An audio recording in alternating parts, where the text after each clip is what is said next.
Samuel T. Cohen. And you would know he was the father of the neutron bomb. Whoa. Okay. Sure. Sure. I didn't know the father of the neutron bomb, but now I do. I knew there was neutron bombs. He died in 2010. Okay. Short story. I thought you'd enjoy it. Anyway, tune in next week where it's Will's turn. In the last sort of 15, 20 years of his life, he became extremely concerned and very vocal about a new raw material. And reputedly, this material would make nuclear fusion weapons far more efficient and very bloody small. Oh, okay. So he was really into this and worried about it. And he wrote a piece. He wrote many things, but he wrote a piece, an opinion piece in financialsense.com. I don't know why it was there with a buddy of his. See, see, adding the .com there, I just want to, they might just say we're Financial Sense. We just own the .com. I think you're downgrading their credibility by adding .com. Yeah, I'm sure it's like Financial Times, which is a big newspaper, .com. Look at me accidentally making them sound dodgy. Yeah, exactly. It's what I do. I'm a cynical man. You know that. Okay. If it's your first time listening, first time calling, you'll note that I have a hint of cynicism. No, this piece is great. This is a great publication. And the reason I said that too is the only way you could find it is on the Internet Archives. It wasn't easy to find normally. Okay, fair enough. Anyway, so Sam was writing about this with a colleague, and he said, look, in the early 1990s, there was information coming out of Russia. There were statements by high-ranking military and civilian officials, including the chairman of the Russian Atomic Energy Commission. I like where this is going. I know, right? I don't know where it's going, but I like Russian atomic stuff. Oh, you're going to love this. This is your crack. This is why you may have heard elements of this story before, but I bet you haven't heard all of it.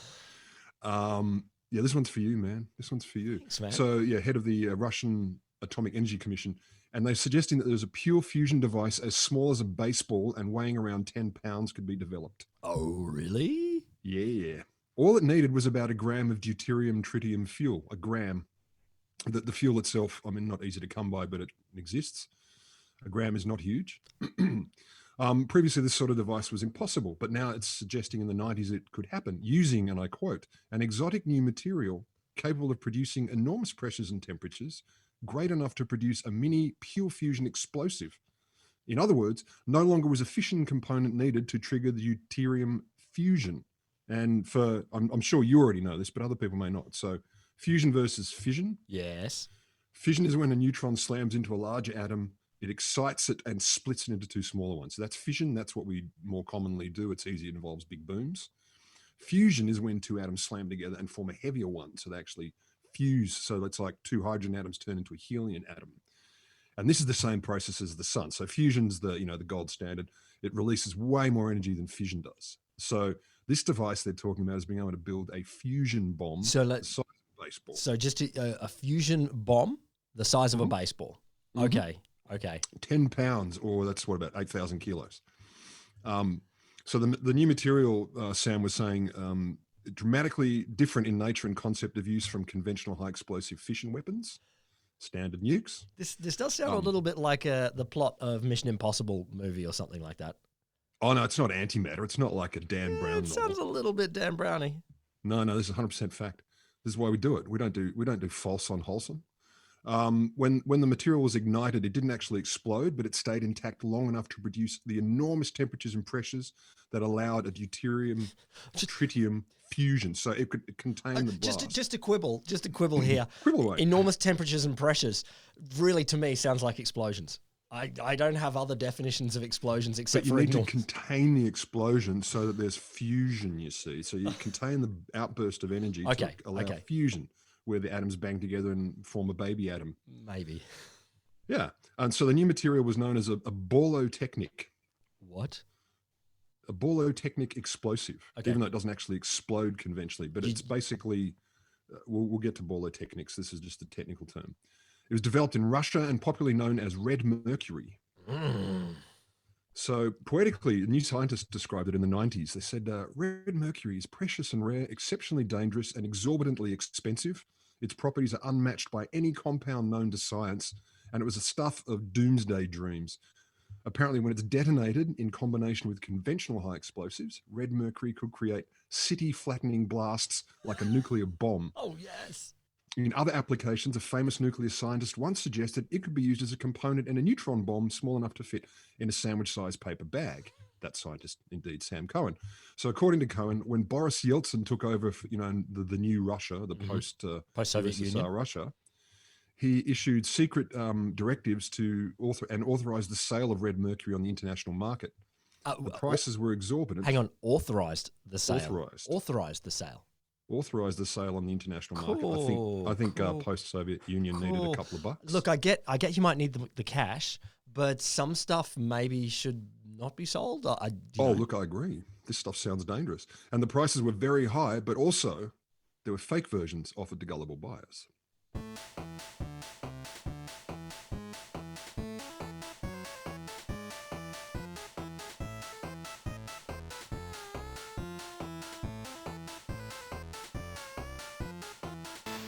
Welcome to the Wholesome Show, the red, blue, green Mercury of science podcasts. Yes. For people who sit up the back of the classroom. In which we ask the ridiculous, pointless, and sometimes even intriguing, if not slightly risque questions that you're afraid to ask. The Wholesome Show is me, Will Grant. And me, Dr. Roderick Griffin Lamberts, who is currently still keeping his eye open for all breaches of social distancing rules. So you've got the 1.5 meters down pat. I got that down pat. I can see that from 900 kilometers away. If you are watching perhaps 900 kilometers away, perhaps a little bit further away via a video, could you see it in feet as well? Like, Americans are told 6 feet. I don't know. No, actually, they're not told anything. I don't know what a foot is. The Brits are, so you can't spot it in feet. All right. I think a foot is about 19, 20 meters, isn't it? It's really not. When in doubt, overestimate, keep you safe. The Wholesome Show is brought to you by the Australian National Centre for the Public Awareness of Science and Social Distancing. And Red Mercury.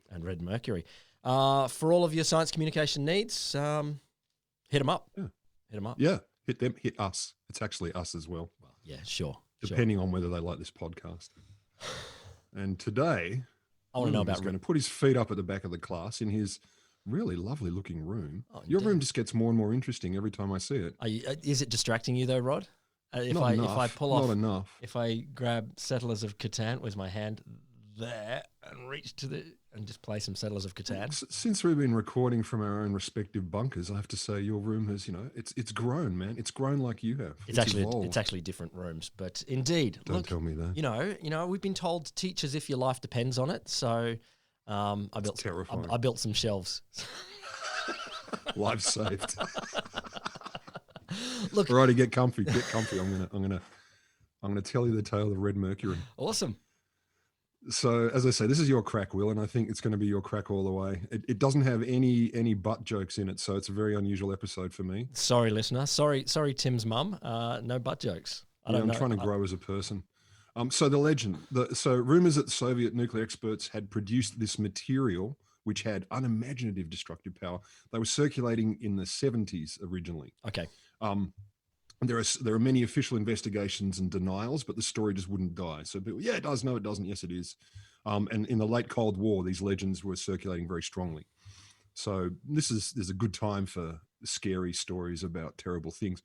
After the collapse of the Soviet Union, there was declining security, as we all know, and things started to appear on black markets. There was all of the stuff about the suitcase nukes being for sale and just regular nukes possibly for sale, tanks. You can buy anything you want from Boris Yeltsin. Yeah, just go and buy a thing. You want to go boom boom? Boris Belton. Belton Boris will give you boom boom. That was his Belton Boris will give you slogan. boom boom. Yeah, that's good. Yeah, that's how he got elected. Belton Boris give you boom boom. I can imagine his ad. He's doing a little bit of a dance. Belton Boris give you boom boom. His favorite song is Da Da Da.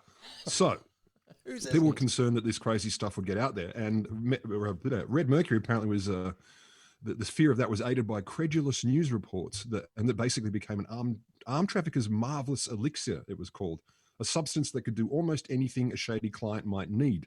So it could, depending on who you listen to, guide missiles, shield objects from radar. Wait, guide missiles? Yeah, it's explosives. Yep. Yeah, how is it going to guide a missile? I'm not a Red Mercurist. I just, For God's sakes, man, I'm a doctor. I'm assuming guiding missiles is a little bit of computer and maybe some fins at the back and stuff like that. Not an explosive device. Okay. Maybe though, the unique properties make it easy to focus on. Like you paint the target. I've seen movies. Paint the target for the boom booms. And they were worried, of course, you could equip a rogue state or terrorist group with weapons that would mean they could rival a superpower because they'd have this, stick it under your armpit Oh, yeah. bomb that could nuke a city. They could get a baseball to fly to New York rather than a whole Yep. missile. You want to play ball? Do I ever? 1980s, we move on. So references to Red Mercury appeared in major Soviet and Western media sources heading towards the late 80s. But they were never really specific about what it was. So that didn't stop people, however, claiming it was revolutionary, terrible, and horrifying. So in Pravda, sneaking forward to 93, this was supposedly based on leaked top secret memos. Okay. They described Red Mercury as a superconductive material used for producing high precision conventional and nuclear bombs, also stealth surfaces and self-guided warheads. Wow. Stealth surfaces as well. So it can do everything. It is a little bit of a wonder material. It does sound a bit, unobtainium-y or something from a Marvel movie, but sure. That word did come up in one of the sources I was browsing, the notion of it being the real world unobtainium. Yeah, okay. So there was concerns, and there were nations as far afield, United States, France, South Africa, Israel, Iran, Iraq, Libya, Australia. all very interested in it for different reasons. Were we interested in it here in Australia? No, our hands are clean and we are beautiful. We Bob, are the peacemakers Bob Hawke of the world. didn't have a quest for Red Mercury during his 1980s Australia? Oh. Look, he may have, but I couldn't find anything on Australia. Okay. We're not that important. Look, I know. Look, I mean, shady arms traffickers don't spend a lot of time here in Australia, and I'm glad for that. Or do they? I'm glad for that. Well, maybe now without government at the moment, but I'm glad for that. But I kind of feel left out occasionally in these Cold War stories. Why are we always at the kids' table? I want to smuggle explosives in my bung. There we go. We've got a date joke in. I mean, I think that'd be fun. I don't think it'd be fun. No. I like. So in 95, it was described as a powerful chemical explosive, which has been dismissed by many experts as a myth, but it could be real, and it could pose a serious threat to the world's attempts to control the spread of nuclear weapons. So this is one of the biggest concerns. If it's small, light, etc. I'm loving this. I'm loving this idea of whether it's a myth or not, because I assume a lot of these people, these are serious people, and if it is real, we've got to worry about it. And so let's start worrying about it anyway. Yep. Whether it's real or not. These are damn serious people. A lot of very serious people. Of course in many they are. Very serious countries. They button their pajamas in. The middle of the night. They got to be tucked in all the time because they're so serious. And you wear your flannelette bed tie. I know I do for special occasions. No, but they're engineers, like they're nuclear engineers. So it's a bow tie, a bed bow tie. So that's just true, in but case still flannel for sleep comfort. Yeah, of course. And snuggleness. So obviously people wanted to buy it. No surprises. So it was offered for sale throughout Europe, through the Middle East as well by Russian businessmen, and they found many buyers who would pay almost anything for it, even though they didn't know what it was. Like, we want this. We totally want this. Oh, you want it? We got it. I'm just loving these arms dealers as well. Like, they must love this concept. People are that jazzed up about it, and they've got to be secret about it. So they, and also probably you don't actually want to use it. You just want to keep it in your safe and never use it. And so just pat the chest pocket and go, I got a little bit right here. I got the Red Mercury. Don't worry. It's going to be fine. Oh, you can imagine. Okay, you want the automatic weapons. You want some body armor. You want some grenades. I'll throw in a little Red Mercury. What? Red Mercury. Should you be throwing that? So according to an issue of the Bulletin of the Atomic Scientists in 97, the asking price for Red Mercury ranged from 100 to 300,000 per kilogram. Oh, okay. I thought it'd be more expensive. I don't know. Well, it depends where you looked. I have no concept of the price of explosives. So, but I just guessed more. Look, this is only one. This is, the Bulletin of the Atomic Scientists. So, they're very stiff. They wouldn't really have black market connections, would they? I don't know, but it's like the police estimates on the street value of they go the other way though. We found a gram of pot at street value $4 million. You're like, oh, for fuck's sake, mate. It's worth all the gold in Fort Knox. Did your Republican grandfather tell you this, you idiot? So they were saying 100,000 to 300 per kilo. They said sometimes material would be irradiated or shipped in containers with radioactive symbols, perhaps to convince potential buyers of its strategic value. Of course. No, but you're not putting this in a little shoebox or just a little jar. You got to have a whole unboxing procedure here. This is like you get the new Apple product or something like this. Oh, it's got to be all glossy and stuff to make you slowly look and little throbbing lights. And pause at every moment and just wallow in the moment of deliciousness as you unpack your black market Red Mercury. Many of the samples at this time anyway, according to this bulletin, the police would seize them and they'd find normal old mercury, mercury oxides, normal mercury mixed with red dye. But of course, I do love the idea of these little backyard chemists that are told by their boss, make some red mercury. What the hell? What do we do? What do you do? You just red dye. It's mercury with but red. Red. What can it do? Oh, anything.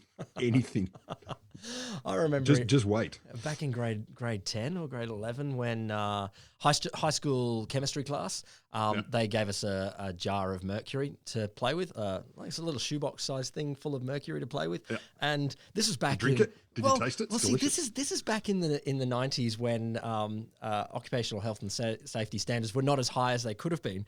And so the teacher's like, okay, we want to find out how heavy this is, how dense it is. So have a little bit of play. Put your hand in it and push your hand into it. And there's the kid that let's call him the back of the class.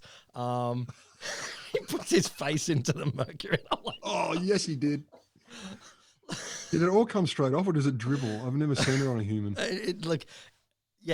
There's sort of a little bit of dribble, but not much. Like it came off very quickly. Yeah. So cool times. Yeah. Cool times in far north Queensland.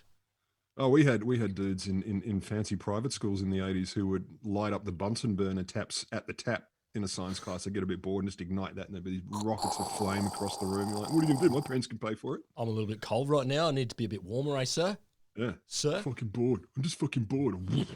You got to leave the class. Job done.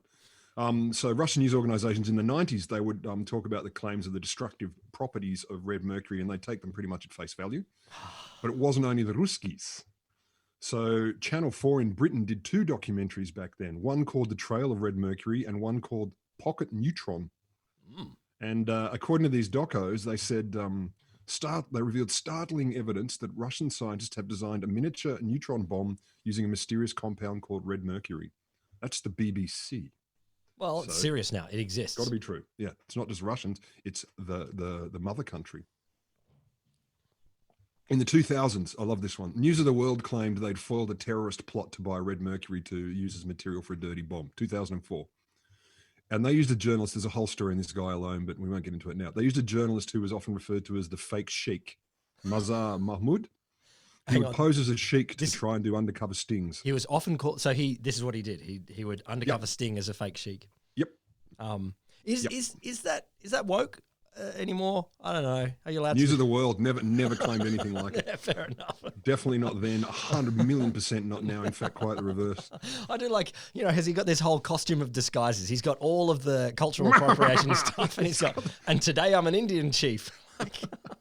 Predominantly, this was his gig. The gig was to play a fake sheikh. Because his real name was Mazar Mahmoud, so he was of the area. So he's it wasn't just like he was blackfacing it or anything. So he's class appropriation, not which is fine. Yeah, you can dress up as class, not cultural. Yeah. So he'd do this regularly apparently, and in one case in 2004, his efforts led to the arrest of a bunch of guys who were trying to buy a kilo of red mercury for £900,000. Now your price is getting better. Yeah, okay, that's better. I think it turned out when they were arrested, they didn't actually have any, and that made things complicated. The nature of the sting wasn't cool either, so those guys didn't get in trouble. As I say, this fake sheikh, there's a whole story on him alone. There's at least one episode, but not really up our alley. As recently as 2010 and 11, WikiLeaks published American diplomatic cables with references to red mercury. So you had one cable that I like. 2006, Sri Lanka notified the American embassy in Colombo of concerns that Tamil tigers had tried to procure some. So this is stuff going on into the 2000s. Yeah, okay. So the question really is, what the fuck's going on? Is it real? Is it not? All right. People were definitely taking it seriously. I'm going to say yes, it is real. That's. I'm going to go out on a limb here. You don't care. You don't mind. I'm going to join team potentially gullible, but team wants it to be real. You're joining Team Cohen. Let's father the neutron bomb. That's a good team to be on. I'd rather be on the side of the neutron bomb than against it. Fair enough. And I love the difference between a neutron bomb. It only kills meat. It saves buildings. Leaves everything standing. Beautiful buildings. Like if you have a beautiful building, it doesn't destroy the building. Just your meat is gone. Beautiful. The best architecture. Yeah, it's so backwards, such a backwards concept. You know, when you think about war and you're like, okay, we destroyed the enemy's ability to fight by destroying their tanks and their ports and stuff like that. No, we want to do the other thing. We kill all the sailors, and then their boat is beautiful and preserved. And people think, oh, that's nice. No, it's not. It's really not. Oh, I got a story about that in a moment. Okay. Just an aside. Anyway, so back to Cohen. Cohen is definitely a believer. He said not only it's real, but he knew what its nature was. And did he tell people? This guy's real. He worked Los Alamos. This guy's a real deal nuclear guy.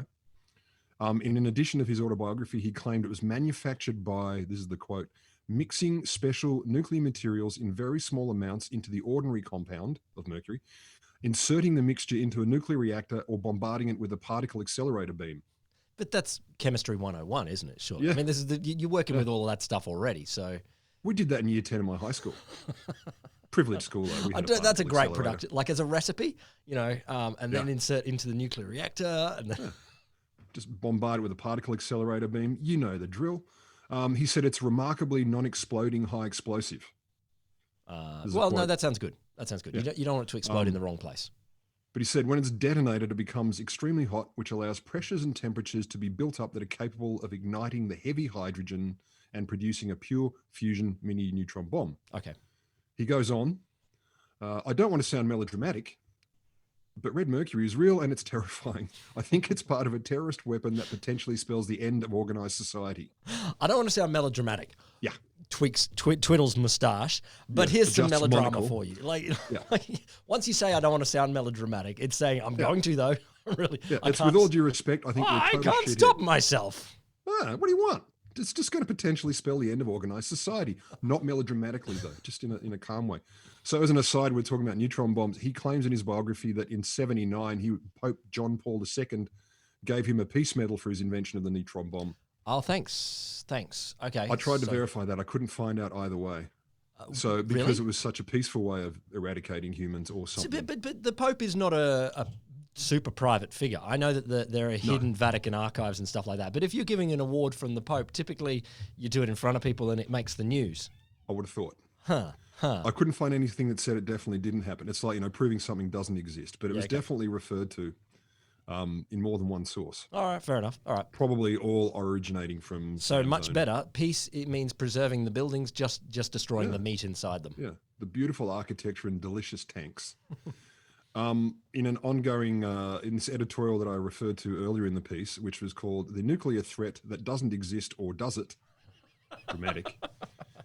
He and a co-author called Joe Douglas, they were saying, as stories of black market red mercury trafficking began spreading, Western nations began a broad disinformation campaign to debunk the stories, ridiculing them and their authors. Oh, hang on. So Western nations are actually getting in there and saying, no, it doesn't exist? Like you don't have evidence to say that it doesn't. Yeah, according to Sam and Joe. Oh, okay. So they're claiming this is disinformation, saying it's not. Yeah, right. And he said the United States were leading this via the Los Alamos nuclear lab, and they put the word out that Red Mercury was, quote, a half-baked scam. They also said Red Mercury fusion devices. Sorry? It could be both. It could be both. I know. I mean, you can call it whatever you want. It could be 20 million things, and some of them could be really bad. Or good, depending on what your motives are. They also claimed that it wasn't a scam. So they went on to say this is, these people were claiming it's a scam, but it's not. They said it was confirmed by British investigators that it exists. And one guy they quote or refer to is a guy called Frank Barnaby, who apparently had secretly interviewed knowledgeable Russian scientists. And these scientists confirmed to him the existence of Red Mercury and its great significance. Okay. All right. I mean, still, yeah. Did they? Did they? So Frank Barnaby, going from him. So he was a respected nuclear weapons analyst. He used to direct the Stockholm International Peace Research Institute and other such things. He investigated Red Mercury for at least 6 years, at least at the point of this source.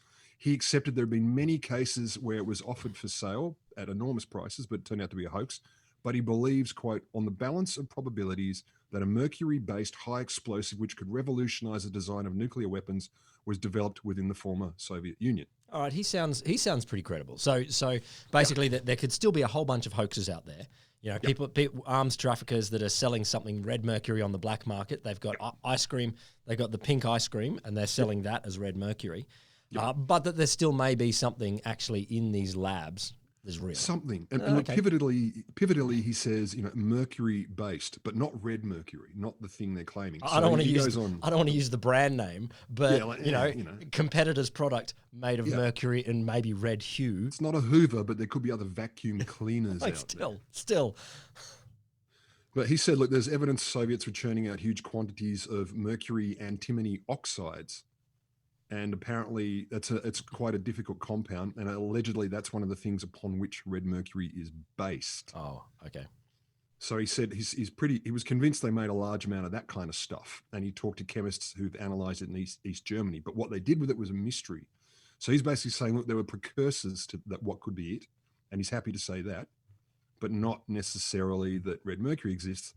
And he went on to say, look, nobody would dream of getting that stuff for a dirty bomb, because for a terrorist who would have no significant advantages over normal high explosives, if they want a dirty bomb, just get standard, depleted uranium and stuff. To go to the trouble of spending vast amounts of money on it makes no sense.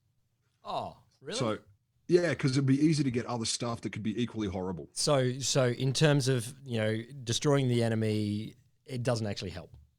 Causing damage, being terroristic, it doesn't actually help. There are other things you could do that would, like a dirty bomb, exploded in the middle of Manhattan doesn't need red mercury to freak the shit out of people and kill a lot of folk.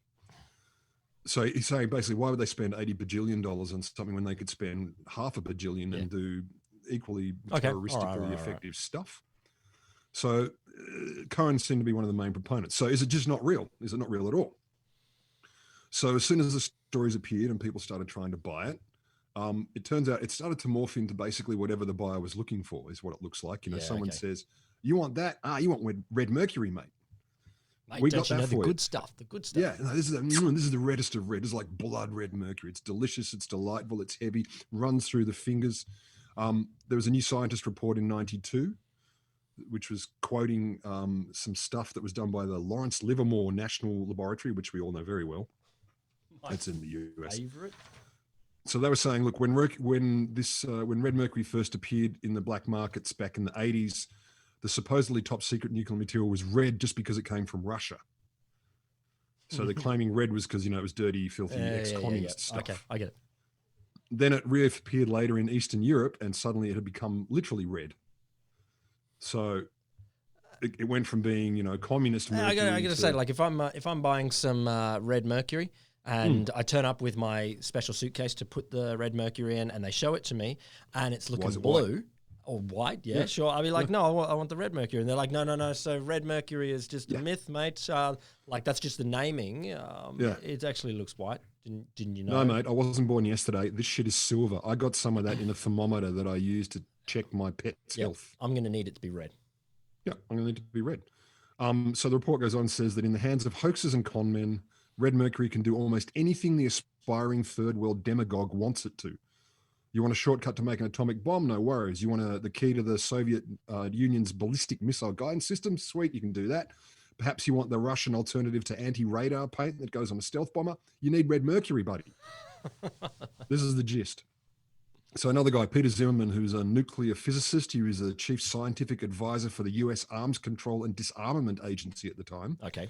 He said, look, if Cohen did ever reveal evidence, I never saw it. And he said, look, I would have seen it. By that time, I would have seen something. I'd have an idea. And he reckons that basically Cohen followed standard sort of whack job attitudes for conspiracy theories. So you mix a whole bunch of garbage, pseudoscience, governments withholding the truth. And here's the thing, he may be the inventor of the neutron bomb. Being a super smart person, or even being a successful super smart person, doesn't stop you at all from coming up to dumb ideas in other parts of your career, even in your own career. I mean, Linus Pauling, famed for having 2 Nobel Prizes, then went on to a giant conspiracy theory about vitamin C. Conspiracy theory or a weird delusional health in... Does it that it cures death? Oh, it wasn't quite that, but it was definitely right down the end of shall we say, it might share a little bit of the same sort of orientation to the world with your Pete Evanses and your those sorts people. So look, that doesn't stop you. You're not protected from having dumb ideas. No, you're not immune. You're not just immune because you've had some smart ideas. And often, the most crazy people in all them asylums, or is it asyla, all have professorships. Everyone, Indeed, every indeed. single one.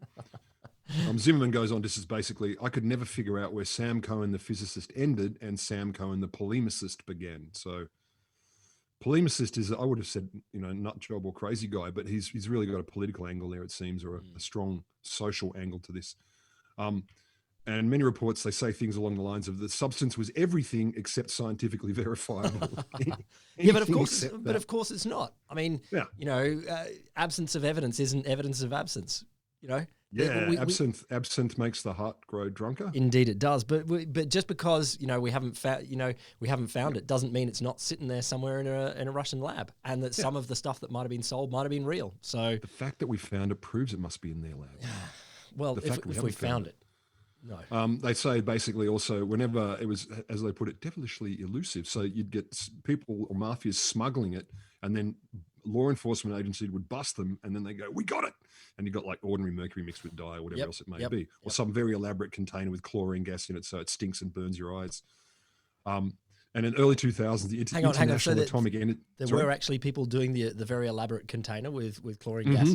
Oh yes.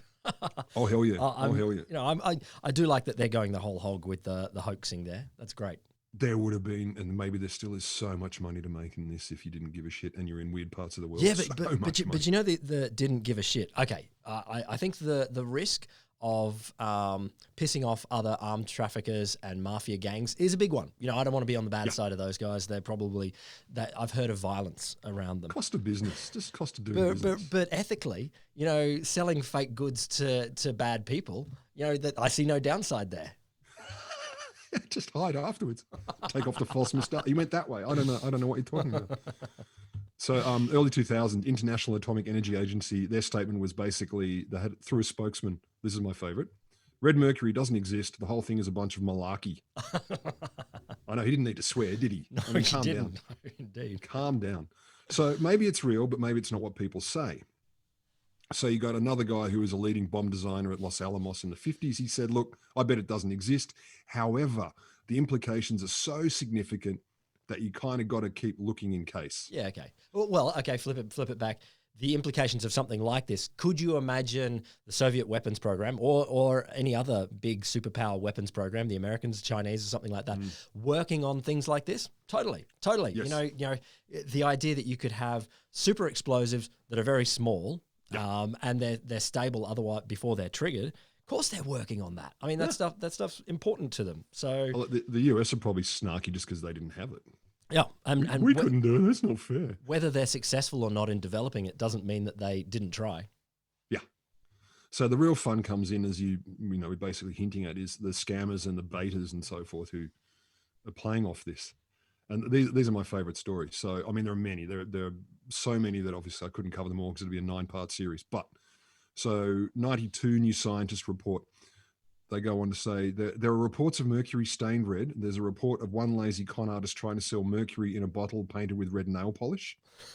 Literally just, all right, I'm ready, done. This is it. Here it is, mate. No worries. That'll be £900,000. Czech officials you're arrested really a dealer taking a risk there. Oh, big risk, especially if you're like a dilettante or a novice, rather. You'd be like, yeah, no, it'll be fine. Just take it. Are you sure? Yeah, it'll be fine. Okay, but if not, we come back, kill you. We don't like to be swindled. Really don't like it. Yeah. First time, shame on me. Second time, shame on you.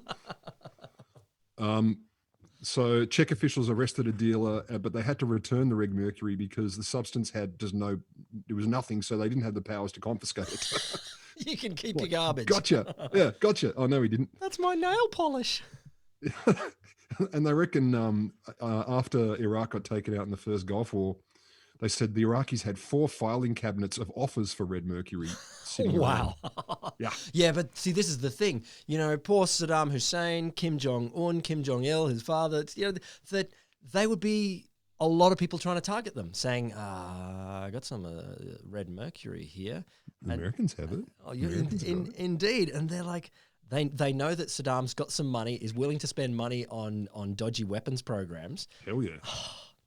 I don't know if I'm going to go all the way with you on poor Saddam Hussein. Yeah, look, I think maybe, You're being too nice. Look, maybe I'm being too nice there, but I just think, being a terrible person might make you vulnerable to a certain bunch of scammers. And Yes. I'm just recognizing the difficulties of his situation here. Oh, you mean ignorant, dumb shit? I Yeah. see what you're saying. Ignorant, greedy, dumb shit with megalomaniacal tendencies. That's what poor Yes, means. yes, and whilst there are scammers that prey on the little old ladies, there are scammers that prey on the evil dictators, and the so little old autocrats. Yeah.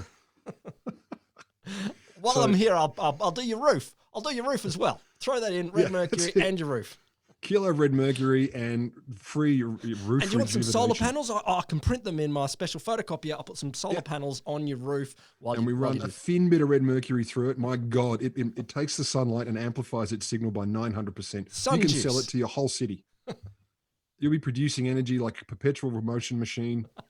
The whole ploy thing, I think, is great. So you've got a lot of stories that talk about how it was probably the origin theory of it was an intelligence service disinformation campaign. Oh, of course. So the Russians planted it, the old KGB and its successors planted it to get people to, just waste their time and stuff around. So, and could that be? Of course it could. Could that well be the just fake it and just say, oh, this will throw the Americans off the scent?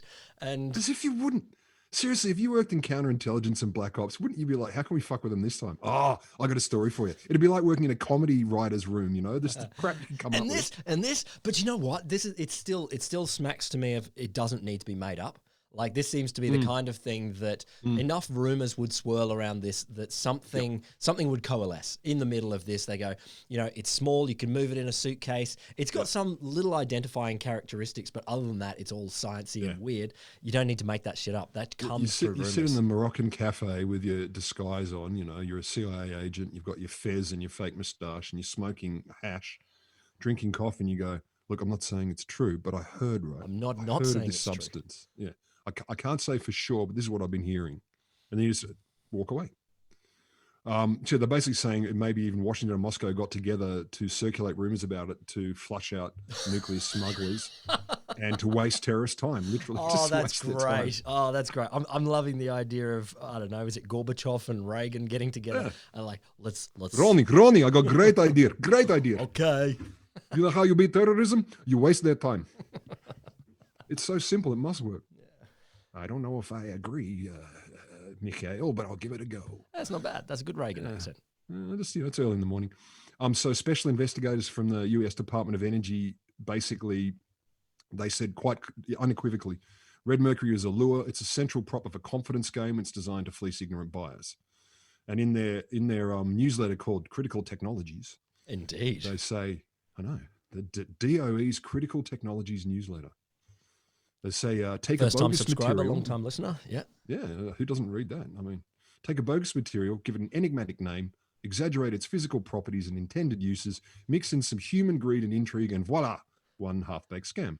But also, it's still perfect for smuggling as well. Like you wouldn't invent a bogus material that's like, okay, the problem with it is really big. like you're going to need a few trucks to move this stuff around. The Getting idea it on a plane, not easy. Yeah, you could it's worth it. You could theoretically shove this up your bung and still smuggle it. So I think that's perfect for the conspiracy theories. I have to agree. I mean, you've got to make it vaguely, not even plausible, just possible. Yeah. And I like even Jane's Intelligence Review, Jane's military, multiple publications of all sorts of things. 99, they said the scam's victims may have included even people like Osama bin Laden. Of course, because Al Qaeda were basically nuclear novices, so their agents would be running around going, "Yeah, that sounds great."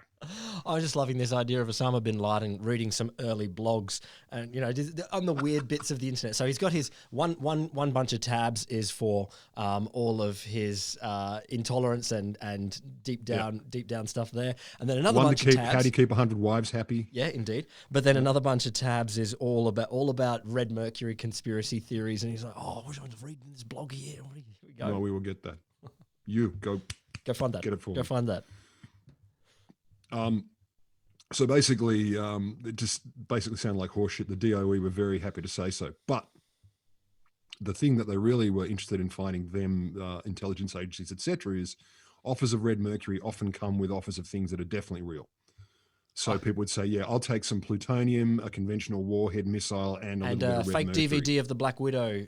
Exactly. Exactly. This is a pre-release of Avengers 17. It's not due out until 2029. But you can have it with the Red Mercury and a little bit of plutonium. So you can see why they would go, okay, well, anyone who's hunting that is also probably hunting other evil shit, and so they might at least catch them for other stuff. But my favorites are the mystical, magical, and whatever the hell it is properties.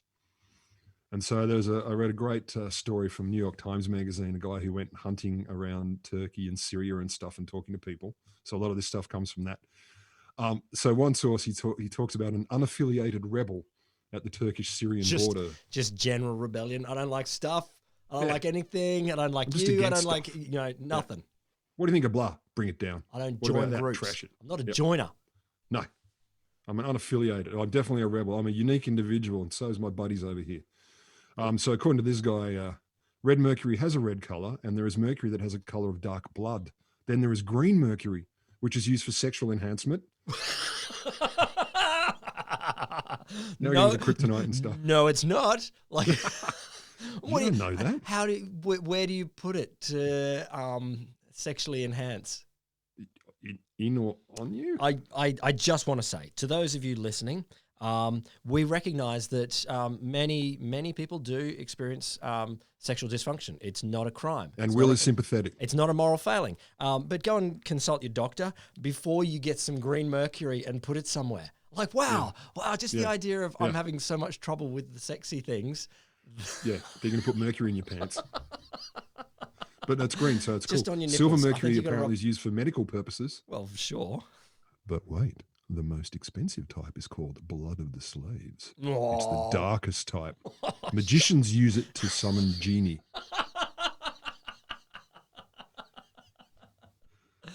You can take that to the bank. Blood of the slaves. Yeah. The darkest type. If you were gonna invent some sort of contraband sort of name. Perfect. And summons the genie. Blood of the slaves, you summon the jinn.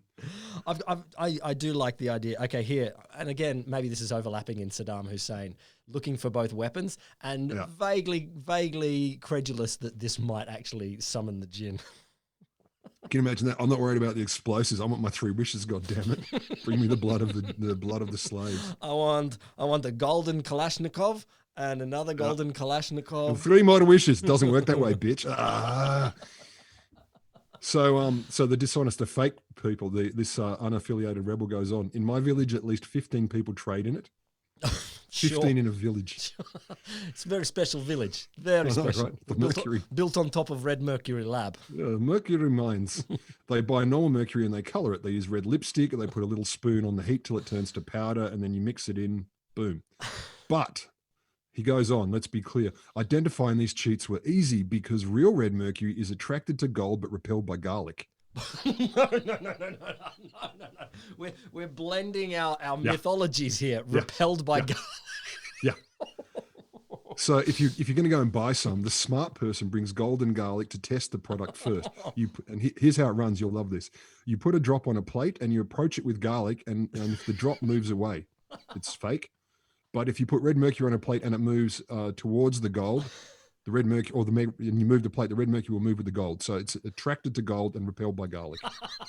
That's how you can be sure you're not getting ripped off, because you're not an idiot. Crucifixes? Where does red mercury stand on crucifixes? Silver bullets? That's going to be episode 2. Okay, silver bullets. What do we got? It's pretty much like that, isn't it? Do you chant or incant? See, it was invented in a Russian lab, but it was also a vampire. Like what it is, it's constilled vampire. They squished some vampires down into it's mercury that a vampire has drunk. And then you bleed it out of the vampire, taking on vampiric properties. No, weed it out. The vampire did weed. Yeah, vampire urine, vampire mercury urine. We could be onto something. There is a group of people that are happy to believe this stuff. Fuck yeah. Oh, that's so good. I wish it was true. There's also cold and hot. So according to a different smuggler, the cold form, which the smugglers sometimes call spiritual mercury, can be found in Roman graveyards.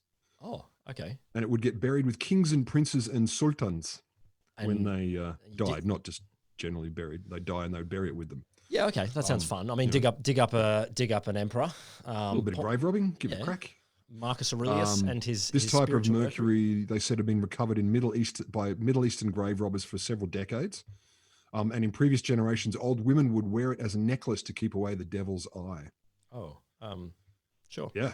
Sure. And more recently, rich men would look for cold red mercury either as an aphrodisiac or to improve their sexual function. If the green doesn't work, get some cold red. That's pretty much how it works.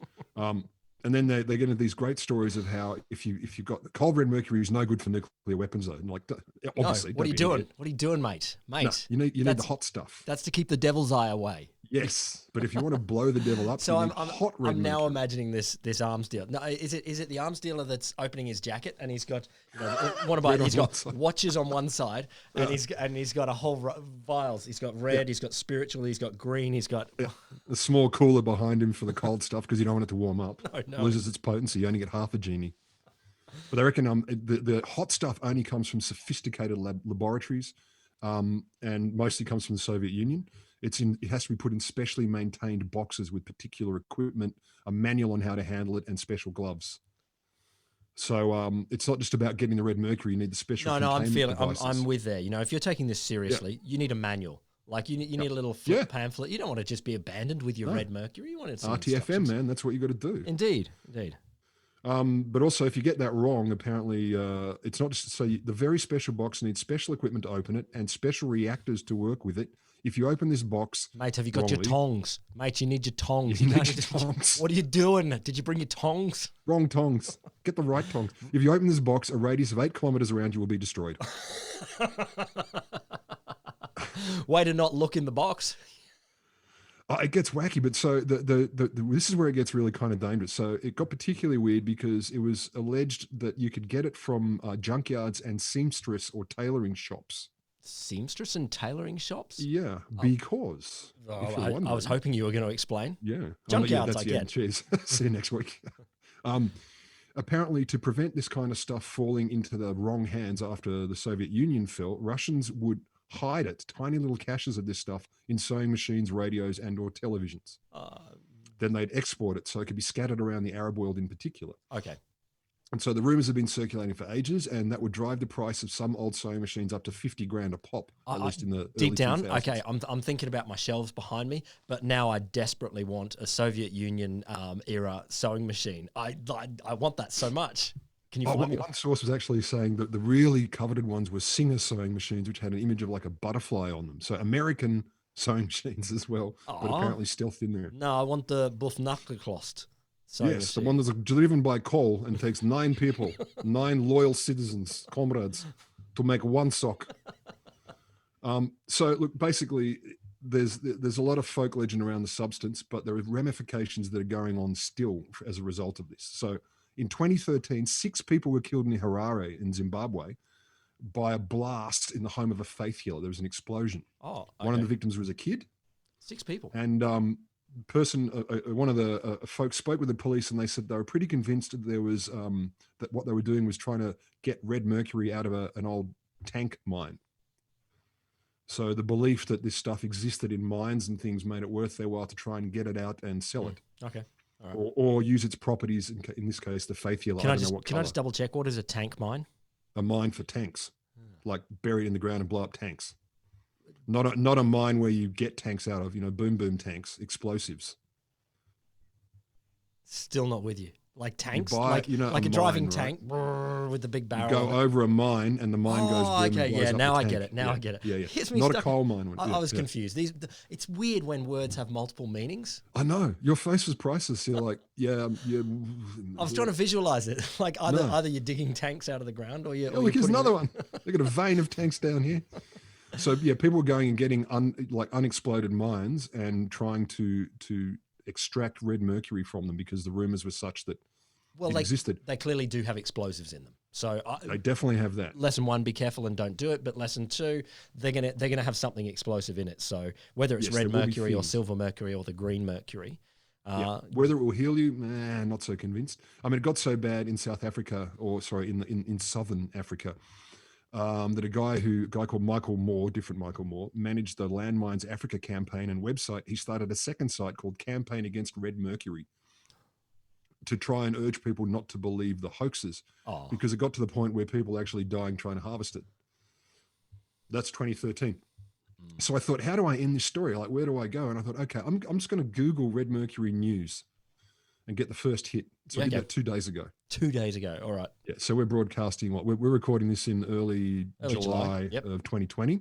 For those of you listening from the future or distant planets. In fact, everyone is listening from the future except for me right now. Whoa. And the first hit, Google News. The title is "What is Red Mercury and why are people ready to pay lakhs for it?" Lakhs is means hundreds of thousands, basically, in India. So why are people prepared to pay hundreds of thousands? And I'm just going to, this article is very short. It comes from Gizbot. Yep.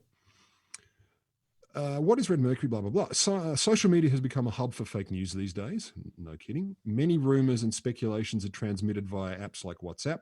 The latest rumor that's taking a tour on the internet is Red Mercury, which is mostly found on old electronics such as CRT TVs and FM radios. So which is mostly found. That's a nice confirmation straight away there. 2020 news article from Gizbot on the internet. As the name suggests, it's a red-colored liquid and it's rumored to be an expensive compound.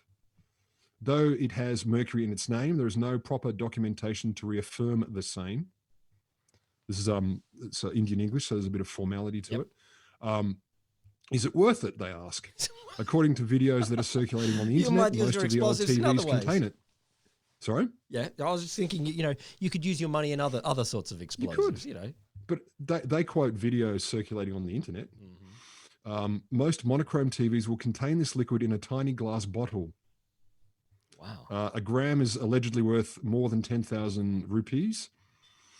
And a lot of conversation is happening regarding the substance. According to some, the liquid is being used for making bombs. Remember, we're talking 2020. Some online comments even suggest the red mercury can be used to cure COVID-19. Oh my and God. There is no absolute documentation or proof to validate the statement. You've finally done a COVID-19 episode. I know. I didn't want to, but this one, now and then I like to be current. So the final title here, should you sell your old TV or FM radio? As of now, there's no scientific study or backing that could actually speak about this red liquid that is being called red mercury. Here comes, wait. Here comes a giant however. Who says there's no scientific study that says this, however? We do not advise you sell old television or FM radio as this could be used for illegal activity. Hoard them, just in case. We are further investigating on this mystery liquid that is said to be more expensive than gold. Do note that mercury, which is a liquid metal, only costs a couple of thousand rupee per kilogram and is poisonous. So even if the red mercury is a compound with mercury in it, it should not cost this much. The logic there seems fairly creative. As of now, it seems like a scam, but stay tuned to Gizbot to get more updates. That's beautiful. So what do you reckon? Today? It's happening today. Like right now, as I said, that was 2 days ago. That's awesome. Excuse me. So I think it's balls, obviously, but I think it's great fun. The problem is the real ramifications. When you read the historical stories, I'm like, this is hilarious. 2013, people are dying, fiddling with mines. Yep. And then the news. I thought news, I'd hit nothing, or I'd hit something. The most recent would be 20 years old. But no. This is why. Why would it go away? Why would it go away? This is perfect for this kind of rumor. Something that could be worth hundreds of thousands of dollars, something that's tiny. It could be in all sorts of electronics, either, actually smuggled in there or maybe they were using it.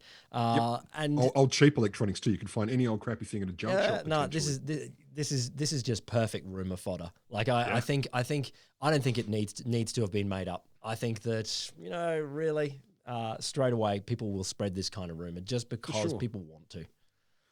I think it's wild, and I have to say, because I know you have a